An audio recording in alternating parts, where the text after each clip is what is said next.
Welcome to week 7. This week is called Breaking the Habit of Googling Symptoms and Over-Researching. Okay, so this week we'll be tackling one of the most common habits in health anxiety, Googling symptoms and over-researching. If you've ever felt the urge to search online for answers to every sensation or fear, you're definitely not alone. But what we'll learn today might just change the way how you respond to that urge forever. So let's start by asking yourself an honest question. Why do I Google symptoms? Go ahead. Ask yourself, why do I Google symptoms? Being completely honest with ourselves. Perhaps you Google symptoms to feel safe. We do it to find certainty. We simply want to understand what's happening in our body.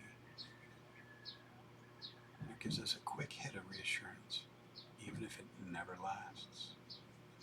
It often sounds like, if I just Google long enough, I'll find the one article that proves I'm okay. But here's a key insight. While it seems helpful, Googling almost always makes our anxiety worse. Googling symptoms kicks off a vicious cycle of anxious thoughts. Googling temporary relief, more doubt, more anxious thoughts, more Googling, temporary relief, more doubt, anxious thought, Googling, temporary relief, more doubt, and the cycle just keeps going around and around, and we get stuck. So what's the harm? Isn't it just researching is smart? Shouldn't we take a vested interest in researching our symptoms? Well, let's break it down.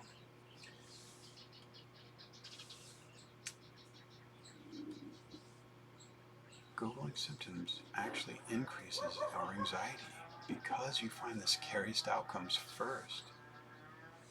It also creates a confirmation bias. Your brain only sees what confirms your fear. It leads to more checking, which makes you hyper aware of your body and its sensations. It steals your time and energy, time that you could spend actually living your life, living the present moment, spending it with your family and loved ones, walking in nature, doing things you genuinely enjoy doing. The key insight here is Googling trains the brain to depend on external reassurance. It teaches you, I can't feel safe unless I check. So here's a compulsion cycle of Googling symptoms. Let's look at how the cycle plays out, shall we? You feel a symptom, like dizziness or chest tightness. Anxiety kicks in. What if this is serious? You reach for your phone and start Googling. You find worst-case scenarios. Your anxiety spikes, even higher than before. You Google more to feel better. But that relief, it's brief, and it's very shallow. And then you're right back to step 1 again, in the symptom.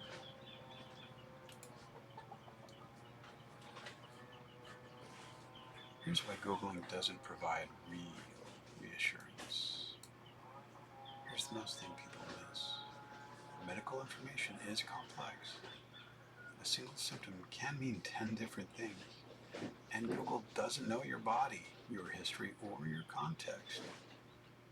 In fact, most health websites focus on rare and severe cases to cover all bases. So what you're actually seeing is not representative of reality.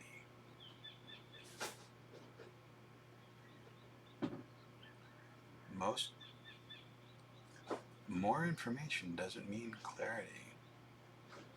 It usually means more confusion, more fear, and more checking.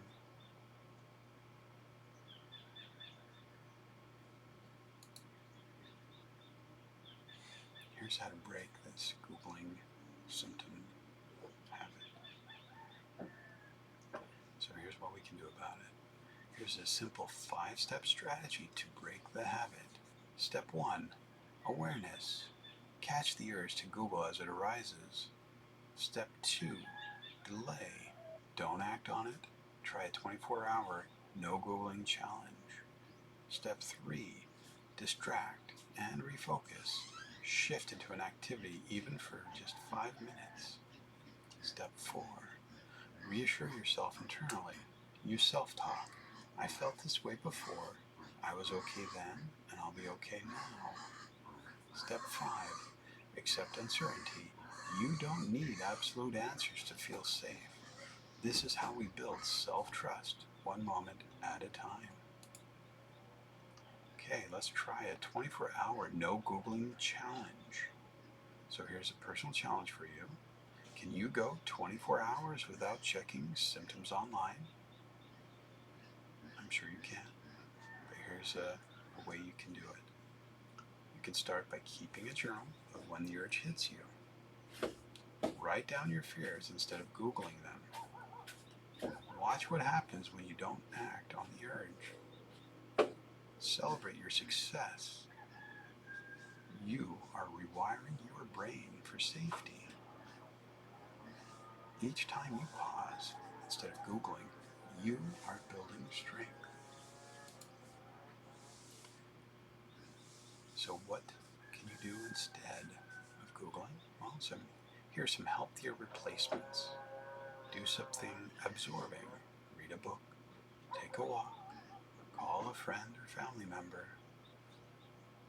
You can use a grounding tool like deep breathing, mindful awareness, or meditation. Challenge the thought. Ask yourself, has Googling ever really helped me in the long term, or has it always been a short-term fix? And remind yourself of past false alarms. This feeling passed before, and it will pass again. The more you practice not Googling, the easier it becomes. How to handle withdrawal from Googling. Yes, it's totally normal to feel more anxious at first. I know, I'm sorry. But your brain has gotten so used to checking to receive relief. So when you stop, it will protest.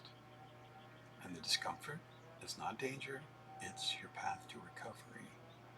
Start small, whether it's 1 hour, 30 minutes, 15 minutes, but then slowly, gradually extend that to 3 hours, and then 12 hours, and then a full 24 hours.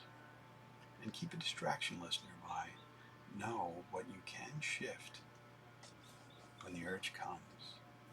And the key insight is that anxiety will fade when you stop feeding it. The guided meditation for this week, finding peace in the unknown. To support you this week, there's a beautiful meditation called Finding Peace in the Unknown. It will help you sit with uncertainty without reacting. It will help you build trust in your body without checking. It will move from external reassurance to inner confidence. You can use it whenever the urge to Google hits, or even once a day as a calming reset. Here are some journaling and action steps. Journal prompts. When do I feel the strongest urge to Google? How has Googling affected me in the past? What can I do instead when the urge hits? And here are your action steps. Try the 24-hour no Googling challenge. Write down your anxious thoughts instead of Googling. Choose one alternative strategy to practice. And use the guided meditation daily for support. Remember, breaking habits take repetition, not perfection. The important thing is that you show up and you practice. Key takeaways from this lesson. Googling doesn't give you peace. It only gives you more questions. Resisting the urge will weaken your habit. Replacing Googling with calm, conscious action will build confidence. You don't need certainty in your life to feel safe. You just need presence. Next week, we will work on rebuilding trust in doctors and medical tests.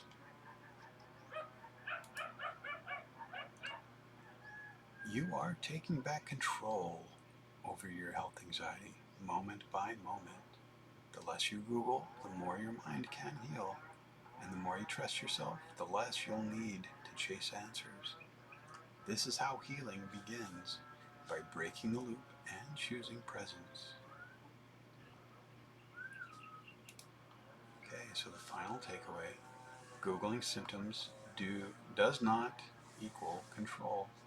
It only fuels more fear. You can retrain your brain to stop checking and find peace in the unknown. Trust in your body is built by choosing to not seek false assurances. Now let's put this into practice with a meditation called Finding Peace in the Unknown. It's designed to help you embrace uncertainty and release the need for constant checking. So my name is Patrick Verner with TransformingSad.com, wishing you excellent mental health. Namaste.